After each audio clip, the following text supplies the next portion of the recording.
Madame, monsieur, bonjour, les titres à la une de l'actualité.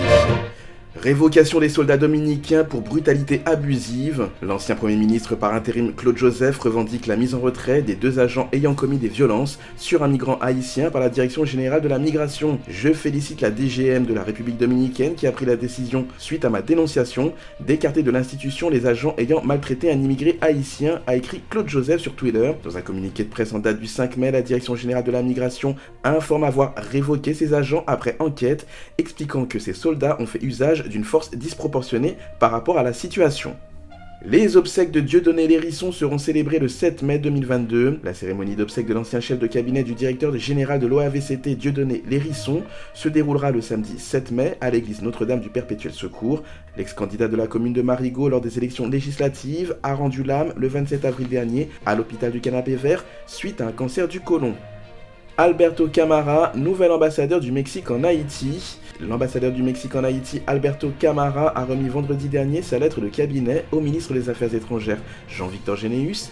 Suite au décès du président de la République, il revient au chancelier de remplir cette formalité auprès des ambassadeurs accrédités dans le pays. À cette occasion, l'ambassadeur Camara a transmis les salutations du président mexicain, Andrés Manuel López Obrador, et du ministre des Affaires étrangères mexicain, Marcelo Ebrard, au peuple et au gouvernement d'Haïti, soulignant les liens historiques d'amitié et de solidarité qu'entretiennent les 2 pays. L'insécurité au cœur des débats de la société civile avec l'ONU et la PNH. Le Bureau intégré des Nations Unies en Haïti a organisé un déjeuner de travail avec le haut commandement de la police et des représentants de la société civile afin d'échanger sur les questions de sécurité publique. La veille, le Bureau des Nations Unies en Haïti avait condamné les violences orchestrées par des gangs qui ont commencé dans les communes du nord et du nord-est de Port-au-Prince, causant la mort de dizaines d'Haïtiens, en plus de blesser et de forcer des milliers à fuir leur foyer. À présent, jetons un coup d'œil à l'actualité internationale et on part tout de suite en Colombie, où le cartel d'Otoniel s'en prend à la population après son extradition. Des membres du cartel criminel dirigé par Otoniel, plus important narcotrafiquant de Colombie extradé mercredi aux États-Unis, ont lancé en représailles une opération visant à assassiner des policiers et des militaires, mais aussi intimider la population du nord du pays, ont dénoncé jeudi les autorités. Ces membres du cartel Clan du Golfe ont déjà mis en œuvre ce plan de représailles, même s'il n'y a pas eu de victimes jusqu'à présent, a affirmé le ministre de la Défense Diego Molano. Otoniel a plaidé non coupable jeudi devant un tribunal fédéral de Brooklyn des accusations de trafic international de cocaïne qui pèsent contre lui après son extradition aux États-Unis. Et justement, aux États-Unis, Karine Jean-Pierre devient la porte-parole et première femme noire lesbienne à ce poste. Le président américain Joe Biden a annoncé jeudi avoir choisi Karine Jean-Pierre comme la prochaine porte-parole de la Maison-Blanche, attribuant pour la première fois ce poste très exposé à une femme noire et ouvertement lesbienne. Elle remplacera Jen Psaki, dont elle était jusqu'ici l'adjointe, à partir du 13 mai, selon un communiqué de la Maison-Blanche, dans lequel Joe Biden se dit fier de cette nomination. Le président y loue aussi l'expérience, le talent et l'honnêteté de sa future porte-parole. On reste toujours aux États-Unis avec Trump qui voulait bombarder les labos de drogue au Mexique. Mark Esper, ministre de la Défense de Donald Trump entre juillet 2019 et novembre 2020, explique être resté sans voix face à son président.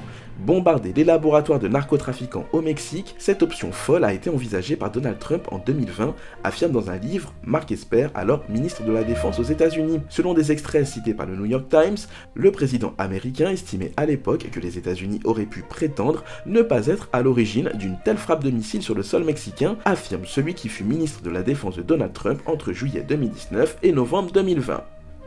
Allez, juste avant de clôturer cette édition, jetons un coup d'œil à la culture. L'Évangile Photo fête ses 10 ans. C'est le pionnier des médias évangéliques en ligne. Depuis le 26 avril 2012, Bernard Delva met en lumière, à l'aide de sa caméra, les activités évangéliques. Peu apprécié au tout début, le photographe mettra tout en œuvre pour devenir le chouchou du secteur évangélique et au fil du temps, le média se diversifie et organise des séances photos lors des événements religieux. D'autres projets sont en cours, comme la production d'une émission, annonce Bernard Delva. Le public peut continuer à nous suivre sur les réseaux sociaux, nous apporterons bientôt de nouveaux projets, promet le photographe.